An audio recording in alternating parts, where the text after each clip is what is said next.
క్రీస్తు పరిశుద్ధ నామమున చేరి వచ్చిన మీ అందరికీ నా శుభాభివందనములు. Good morning all of you.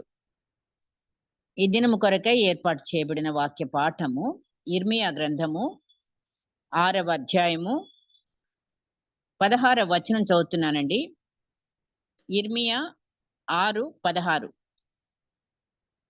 యెహోవా ఈలాగు సెలవిచ్చుచున్నాడు, మార్గములలో నిలిచి చూడుడి, పురాతన మార్గములను గూర్చి విచారించుడి, మేలు కలుగు మార్గమేది అని అడిగి అందులో నడుచుకొనుడి, అప్పుడు మీకు నెమ్మది కలుగును. దేవుడు తన పరిశుద్ధ వాక్కులను మనందరి హృదయములలో ఫలింపచేయునుగాక. సో ఈరోజు మరి అంశము మీకు కనబడుతుంది, మేలు కలుగు మార్గము. మార్గము అనగానే మనం వెళ్ళే దారి, నడిచే దారి అని మాత్రమే కాదు అర్థం. వ్యక్తిగతమైన వ్యక్తిత్వాన్ని, ప్రవర్తనను లేదా పద్ధతి, విధానము అనుసరించే మరి ఒక మాట అలవాట్లను సూచించేదిగా వివిధ అర్థాలను మనకు చూపిస్తుంది. నీ మార్గం నీది, నా మార్గం నాది అంటే ఏంటి? నీ ఇష్టం నీది, నా ఇష్టం నాది అని. వాళ్ళ ఆ మార్గం మతం వేరుగుంటది. అట్లా మనం కొన్నిసార్లు మార్గం అని అంటే ఆ ప్రవర్తనకి మరి మనం ఇప్పుడు చెప్పుకున్న రీతిగా వివిధ అర్థాలను సూచించేదిగా మనం చూస్తాం. ఇప్పుడు ఇక్కడ పురాతన మార్గములను గూర్చి విచారించుడి. విచారించుడి అంటే విచారించడం కాదు, విచారించుడి అంటే తెలుసుకొనుడి, అడిగి తెలుసుకొనుడి అని. పురాతన మార్గం ఏంటి? ఆదియందు ఏమున్నాడండి? ఆదియందు వాక్యం ఉండెను, వాక్యమే దేవుడై ఉండెను, దేవుడే ఆయన మన మధ్య మరి కృపా సత్య సంపూర్ణుడిగా వచ్చాడు అని. ఇప్పుడు ఆ పాత నిబంధనలో ఉన్న వారికి, ఇశ్రాయేలు ప్రజలకు ఇది ఈ వాగ్దానం అంటే ఈ యొక్క ప్రకటన ప్రకటించబడుతుంది ప్రవక్త ద్వారా కదా. అయితే మనకి ఈ మార్గం ఏంటో తెలుసు. ఎలాగా? మనం ఇప్పుడు కొత్త నిబంధనలో ఉన్నాం గనక. కాబట్టి మనకి యేసయ్యే చెప్తున్నాడు, నేనే మార్గమును, నేనే సత్యమును, నేనే జీవమును. సత్య మార్గము, జీవ మార్గము నేనే అని ఆయన చెప్పడం మనకి తెలుసు. మరి ఈ మార్గము అంటే మనం ద్వితీయోపదేశ కాండంలో చూస్తే ఏంటి అంటే 30వ అధ్యాయం 16వ వచనంలో చదివితే, దేవుని మార్గములో నడుచుట అనగా ఆయన కట్టడలను, ఆజ్ఞలను, విధులను అనుసరించుట. అప్పుడు అది దేవుని మార్గంలో మనం నడిచినట్లు. అవును కదా. అట్లాగే ఇప్పుడు కీర్తనకారుడు రాసిన కీర్తన 23లో చూస్తే, నేను నీతి మార్గములలో ఆయన మనల్ని నడిపించే దేవుడు, నీతి మార్గం. అట్లాగా మరి ఒక్కొక్క మార్గం విషయం మనం పద్ధతి చూస్తే, మరి ఆయన నా తలంపులు మీ తలంపుల వంటివి కావు, నా మార్గములు మీ మార్గముల వంటివి కావు. మన ప్రవర్తన గాని, మన బుద్ధులు గాని, మన ఆలోచనలు గాని అదే ఆయన చెప్పేది కూడా. కాబట్టి ఇలాగా మరి మనకి ఆయనకి తూర్పుకు పడమరకున్నంత దూరంలో మనం ఉన్నాం.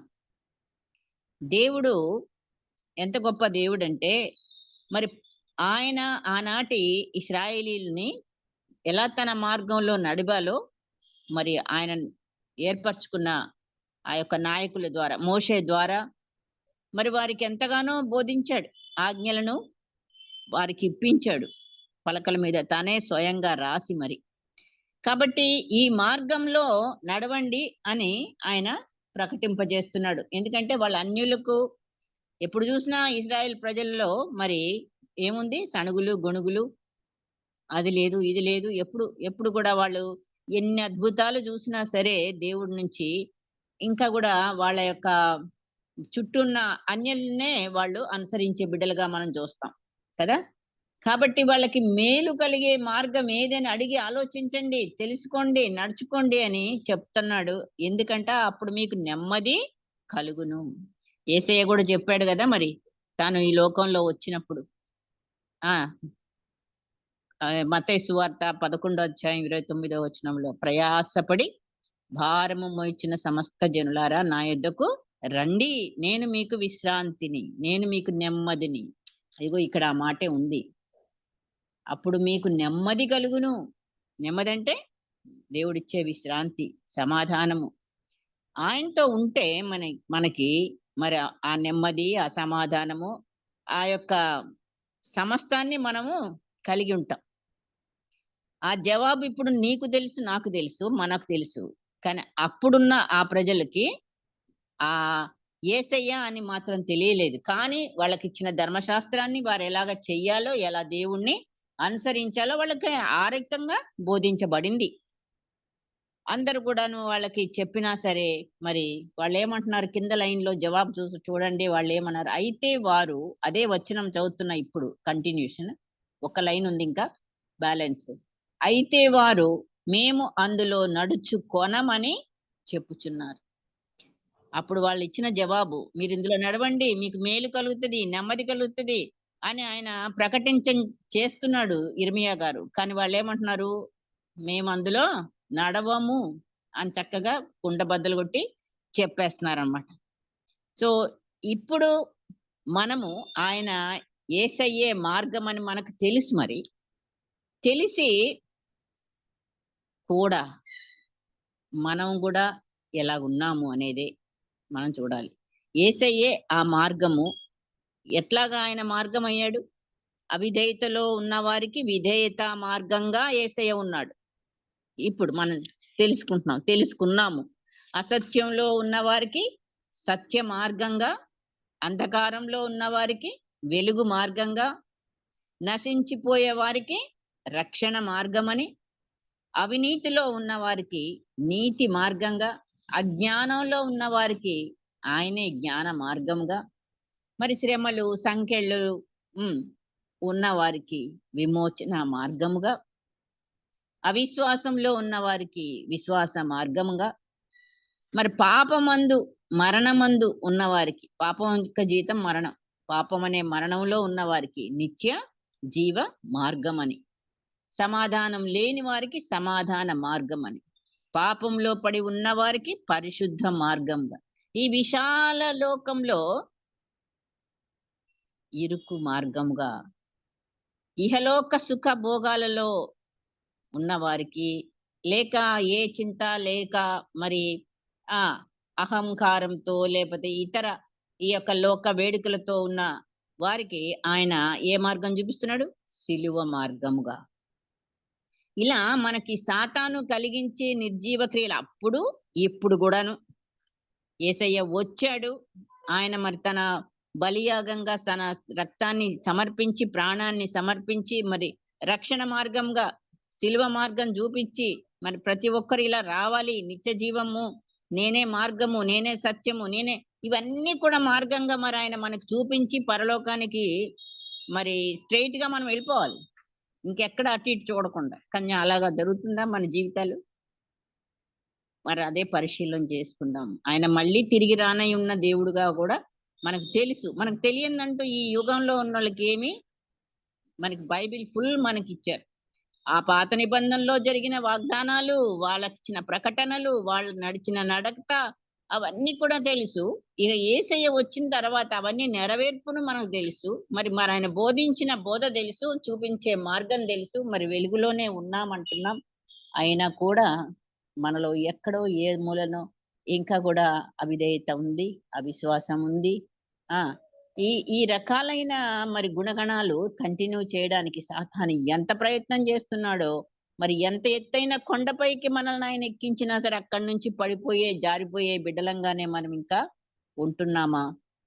ఇట్లా మనం కొన్ని మార్గాలను మరి ఇక్కడ మనం ఒకసారి చూద్దాము.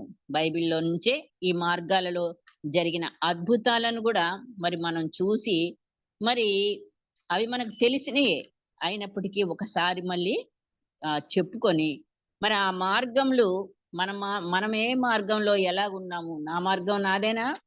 నీ మార్గం నీదేనా? దేవుని మార్గంలోనే ఉన్నామా? మన పిల్లల్ని అలా మార్గంలో నడిపిస్తున్నామా? వాళ్ళు మన మాటలు వింటున్నారా? మరి కొంచెం మనం పరిశీలన చేసుకుందాము. మరి వాక్యం ద్వారానే కాబట్టి ఇంకా మరి మనం సొంత మాటలు కాకుండా. సరే, మొదటి మార్గం మరి పాత నిబంధనలో నుంచి మనం చూస్తే ఏ మార్గం అండి? దేవుడు తీసుకొచ్చిన మార్గం, అద్భుతం జరిగింది ఆ మార్గంలో.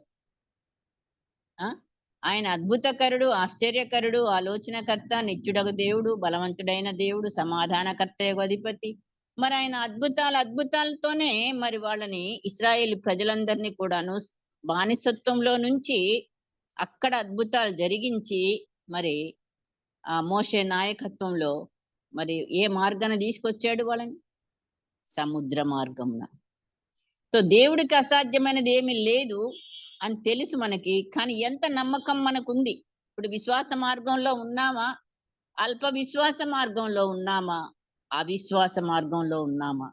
ఇన్ని చూసిన తర్వాత కూడా మనకి ఎందుకనో ఇంకా కూడా కొన్ని విషయాలలో ఆ ప్రాబ్లం రాగానే, లేకపోతే ఏదో ఇప్పుడు మనకి ఫిజికల్ గా మనకి జరిగే చిన్న చిన్న విషయాలకి మనం బొంబేలెత్తిపోవడము, లేకపోతే ఆ నమ్మకం కుదరక ఎందుకు మరి సాతానుని మనము వెంబడించే వాళ్ళం కాకపోయినా అక్కడ మట్టుకు కొన్ని బ్రేక్స్ మనకి జరిగినట్టుగా కనబడుతుంటాయి.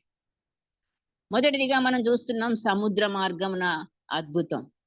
బానిసత్వంలో ఉన్న ఇశ్రాయేల్ ప్రజలకు మరి ఎర్ర సముద్రము ఆరిన నేలగా ఏర్పరిచి, మార్గం ఏర్పరిచి, విమోచించి వారిని నడిపించాడు.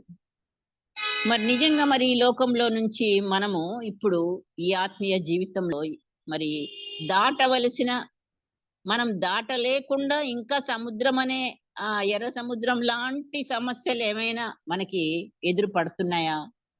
అవును, ఉంటాయి కంపల్సరీగా. ఒక్కొక్కళ్ళకి ఒక్కొక్క ఆ మరి ఆ యొక్క సముద్రం లాంటి సమస్యలే కావచ్చు. మనం ఎన్ని సంవత్సరాలైనా కూడా గెలవలేకుండా, లేకపోతే దాన్ని దాటలేకుండా మనం ఉంటే గనక మరి మనం మరొకసారి ఈ యొక్క వాక్యం ద్వారా ప్లస్ పరిశుద్ధాత్ముని యొక్క హెచ్చరిక లేదా మనకి ఆదరణ ద్వారా మరి మనం కూడాను మన మార్గాలని ఏం చేయాలి? దేవుని మార్గంలోకి మనం రావటానికి మన అవిధేయత కావచ్చు, లేదా అల్ప విశ్వాసమే కావచ్చు, మరి పశ్చాత్తాపం సముద్ర మార్గంలో మనము చెయ్యాల్సిన బిడ్డలంగా ఉన్నాం. ఎర్ర సముద్రం లాంటి సముద్రం నుంచి వారిని విడిపించాడు. అయినప్పటికీ అక్కడ వాళ్ళు మళ్ళీ ఆ యొక్క దేవునికి విధేయతలో బతికారా? లేదు. అక్కడ కూడా మరి అవిధేయతను చూపిస్తూనే వచ్చారు. ఉదాహరణకి మనం ఒక వ్యక్తిని చూద్దామా? మళ్ళీ సముద్రంతో సంబంధించిన వ్యక్తి ఎవరైనా యోనా గారిని చూద్దాం. ప్రవక్తే మరి ఆయన. ఆ ప్రవక్త ఏం చేశాడు?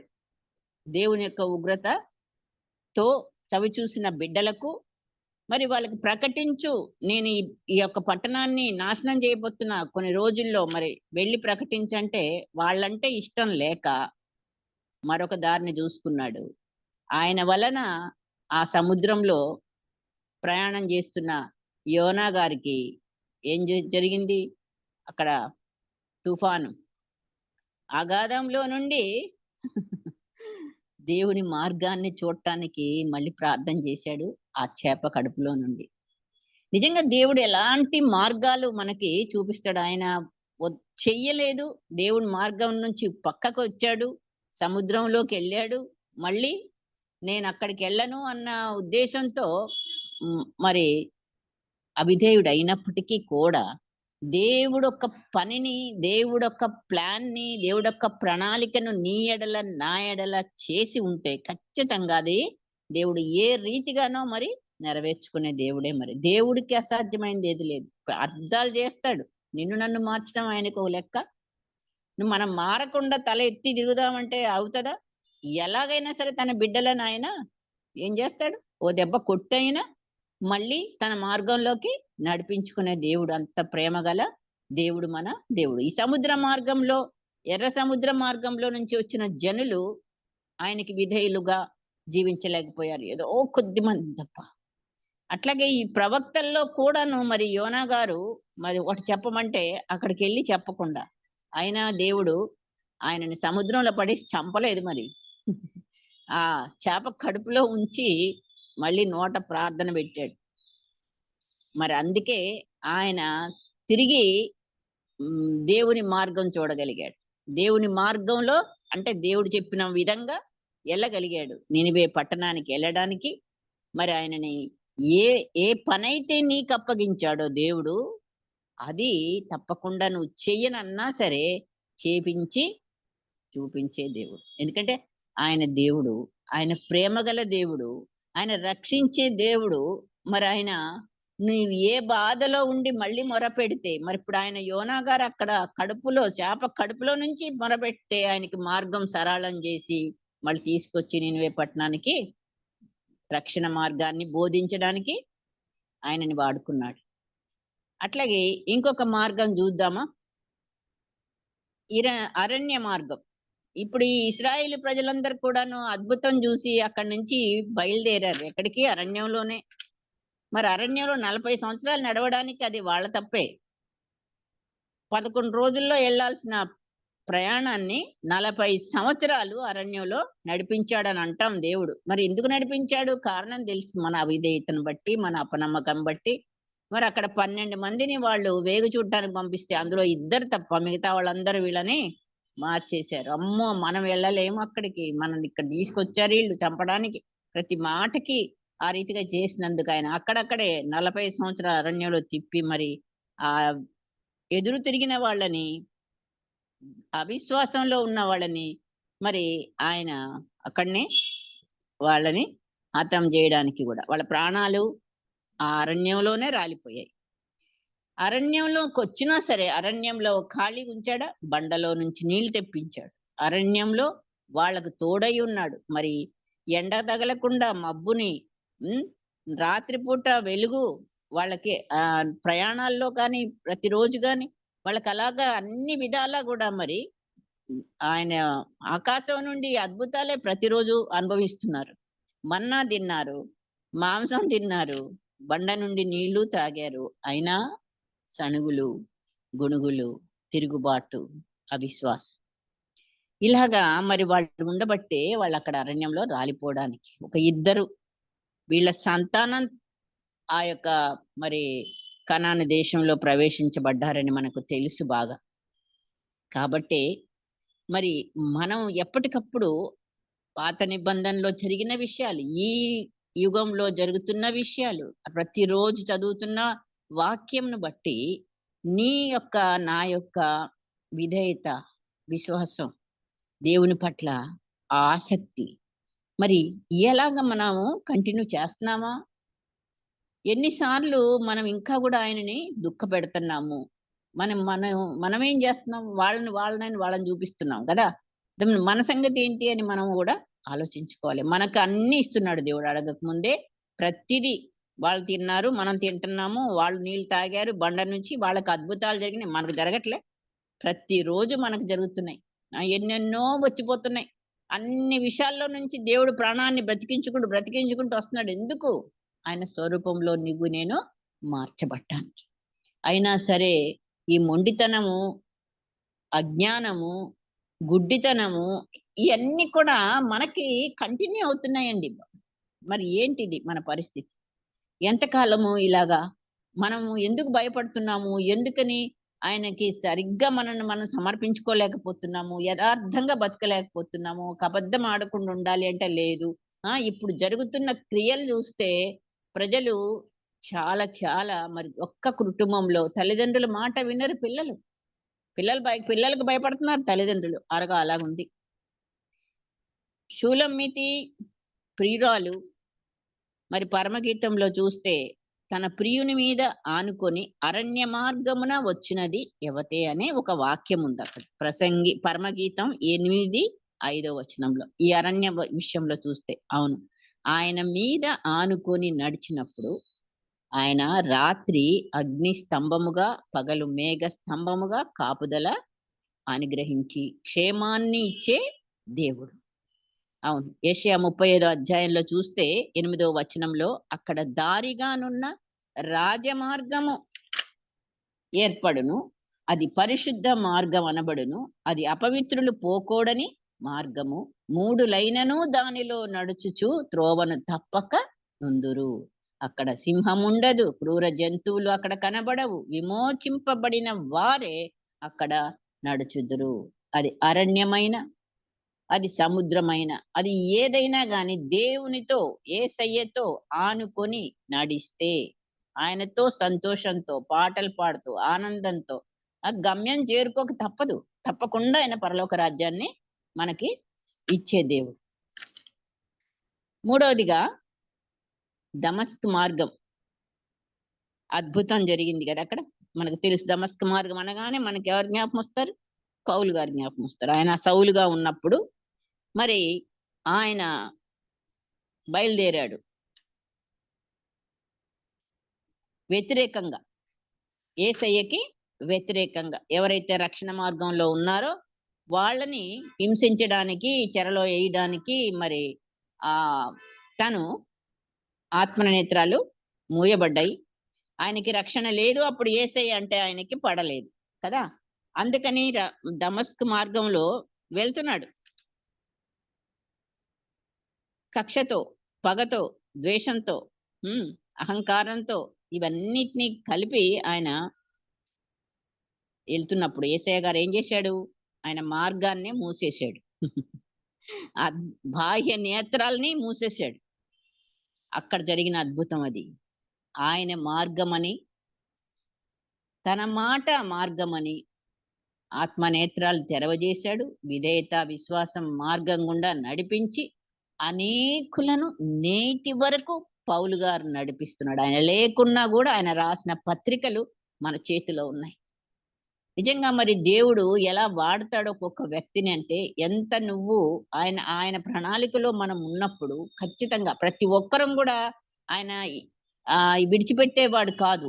ఎవరు ఆయన తట్టు చూస్తారో, ఎవరు ఆ వెలుగుకి స్పందిస్తారో, ఎవరు ఆయనకి విధేయతగా విశ్వాసంతో ఆయన దిక్కు చూస్తారో వాళ్ళని ఖచ్చితంగా మరి మరి ఆయన మార్గంలో నడిపించే దేవుడు. ఆయనే మార్గమై, ఆయనే వెలుగై, ఆయనే సమాధానమై మరి మనకి వెంట వస్తూ కాపాడుతూ మనల్ని కాపాడిన దేవుడుగా మరి దమస్కు మార్గంలో ఇటు అద్భుతం చేసి మరి నేటి వరకు కూడా క్రీస్తునొద్దకు, ఆ క్రీస్తు మార్గంలో ఎంతమందిని నడిపిస్తున్నాడు పౌలు గారు? ఇప్పటికీ నడిపిస్తున్నాడు. నువ్వు నేను కూడా ఆయన వాక్యాలు చదువుతున్నాము. ఆయన యొక్క బోధ, ప్రార్థన మనం నేర్చుకుంటున్నాం కదా. మరి అలాగా మరి అప్పుడు ఎంత అవిధేయుడు అయినప్పటికీ కూడా ఇంకా జీవితంలో మళ్ళీ వెనక్కి చూడకుండా అలాగా మరి పౌలు గారు నడిచినట్లుగా మనం చూస్తున్నాం. ఇంకొక మార్గం బెత్లెహేం మార్గం చూద్దాం. యాకోబు పద్దనరాము నుండి తన భార్య పిల్లల్ని, ఆస్తులను, సంపదను అన్ని తీసుకొని ప్రయాణం అయిపోయాడు. రాహేల్ గారు ఏం చేసింది? ప్రియమైన భార్య తండ్రి ఇంటి నుండి గృహదేవతలను పట్టుకొని వచ్చింది దొంగతనంగా కదా. ఇంకా ఆయన్ని వెతుక్కుంటూ మామగారు వచ్చాడు కొంతమందిని తీసుకొని. పెద్ద గొడవ పెట్టాలి, లేకపోతే ఈయన ఏం చేయాలని వచ్చాడు. కానీ అక్కడ ఆ రాత్రి ఎవరు కనపడ్డారు ఆయనకి? దేవుడే ప్రత్యక్షమై యాకోబుతో ఉన్న మాట గాని ఏ మాటను అనడానికి వీల్లేదని చెప్పబట్టి ఇంకా ఆయన కలిసినా సరే ఏమీ అనలేదు. బాగానే సమాధాన పడ్డారు. అయితే నా విగ్రహాలు ఎందుకు దొంగ చేశావు అని అన్ని ఎతికాడు గాని రాహేల్ గారు కరెక్ట్ గా మరి మోసం చేసి ఆమె దాచిపెట్టింది. కానీ రాహేలుకు మరొక అవకాశము దేవుడు అనుగ్రహించాడు. యాకోబు ప్రియమైన భార్య, ఆమె ప్రియమైన భార్య శారీర రీతిగానే, కానీ ఆయన సేవించే దేవుణ్ణి మాత్రం ఆమె దూరం చేసుకుంది, దూరంగానే ఉంటుంది. ఇంకా కూడా అక్కడ వాళ్ళు మరి దేవుని యొక్క మరి ఇంటికి వాళ్ళు బయలుదేరినప్పుడు ఇంటి వారందరితో అప్పుడు చెప్తాడనమాట. మనం మధ్య మధ్య వాళ్ళు అక్కడ ఆగుతారు కదా. ఆ తర్వాత మళ్ళీ వాళ్ళు ప్రయాణం అయినప్పుడు చెప్తాడు, అన్య దేవతలందరినీ కూడా మీరు ఎవరెవరి దగ్గర ఏమున్నా గానీ వాళ్ళందరూ పారేయండి. అన్య దేవతలను పారేసి మిమ్మల్ని మీరు శుచిపరచుకోండి, శుద్ధపరచుకోండి, పరిశుద్ధులుగా మిమ్మల్ని మీరు మీ వస్త్రములను మార్చుకొనుడి. ఇవన్నీ చెప్పి బేతేలుకు వెళ్ళడానికి అక్కడ బయలుదేరుతారు. కానీ హెచ్చరిక విన్న ఈ రాహేల్ గారు కూడా అప్పటికి కూడా ఆమె పడేయలేదు. కనుకనే మరి ఆమె జీవితం ఏమైందండి? మార్గ మధ్యంలో ప్రాణాలు పోగొట్టుకుంది. ప్రసవించుతూ తన కుమారుణ్ణి కని ఆమె చనిపోవడం జరిగింది, పాతిపెట్టబడిపోయింది.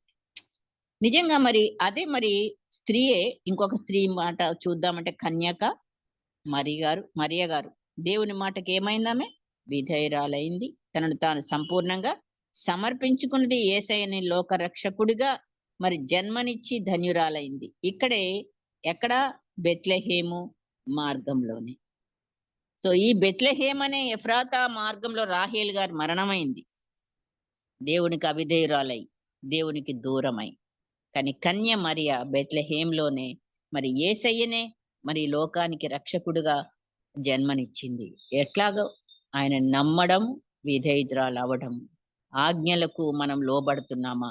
మనం పైనున్న వారికి మరి స్త్రీలుగా పురుషులకు మనం ఇంతగా చదువుకున్న వాక్య ప్రకారంగా చూసుకుంటే నిజంగా మరి ప్రతి విషయంలో ఎలా ఉంది మన లోబడటం?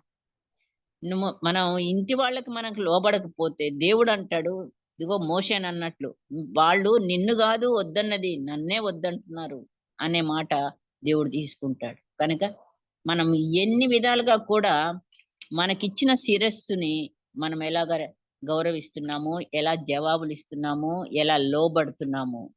మళ్ళీ దేవుడికి మేము లోబడుతున్నామని మనం అంటాము. కానీ మనకి ఎవరైతే పైన ఉన్నారో, తల్లిదండ్రులు పిల్లలకి, పిల్లలు తల్లిదండ్రులకు లోబడాలి, భార్యలు భర్తలకు లోబడాలి, భర్తలు దేవునికి. మరి ఒక్కొక్కళ్ళకి ఒక్కొక్క శిరస్సుగా అనే వాక్యంలో పౌలు గారు రాశారు కదా.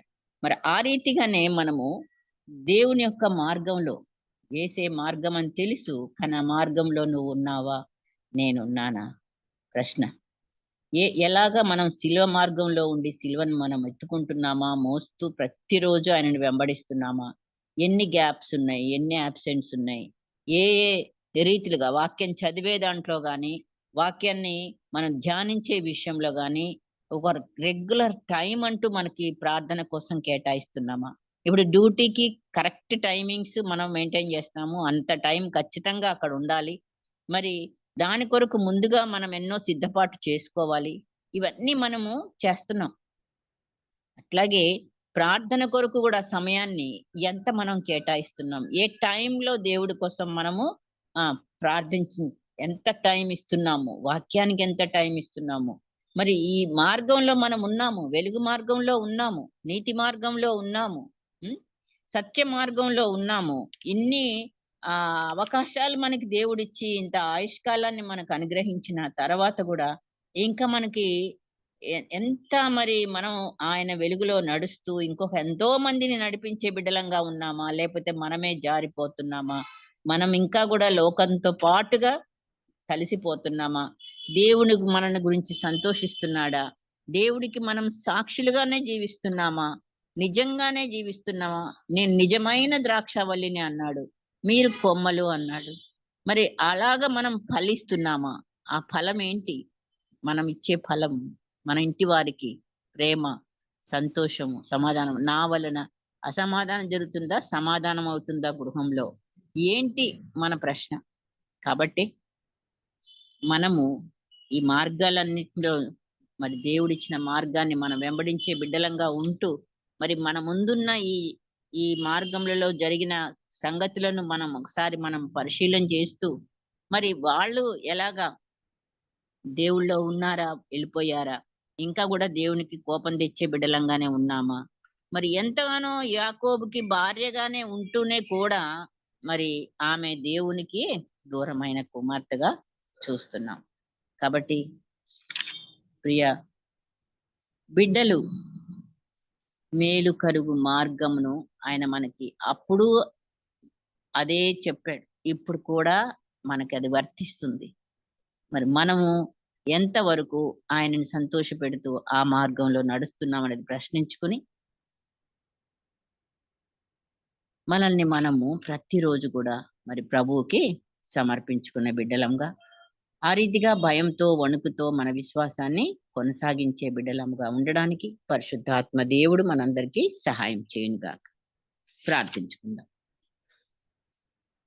పరిశుద్ధుడైన మా తండ్రి, నీ పరిశుద్ధ నామమునకి కృతజ్ఞతాస్తుతులు, స్తోత్రములయ్యా.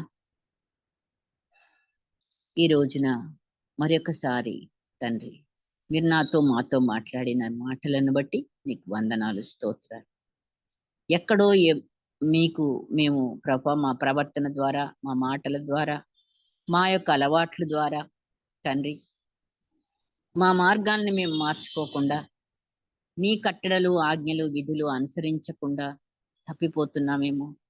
అయా దయతో క్షమించి, కనికరించి ప్రభువా, నీ వాక్యాన్ని అనుసరించే వారంగా, నిన్ను ఆనందపరిచే వారంగా, మేము మేలు పొందే వారముగా, అనేకులను ఆ వెలుగు మార్గంలో నడిపించే వారంగా ఉండడానికి మాకు నీ యొక్క పరిశుద్ధాత్మ శక్తి కొరకు నాయన ప్రతిరోజు మమ్మల్ని మేము నీకు సమర్పించుకుంటూ, నీ ఆత్మ చేత మేము నింపబడుతూ, ఈ లోకంలో నీకు సాక్షులముగా, మా కుటుంబాలకు ఆశీర్వాదకరముగా, సంఘానికి మేలుకరముగా మేము ఉండడానికి మా హస్తములను ప్రభువా నీ కృపా హస్తమునకు అప్పగించుకుంటూ, యేసు పరిశుద్ధ నామమున అతి వినయంతో బ్రతిమిలాడి వేడుకొంచున్నాం తండ్రి. ఆమేన్.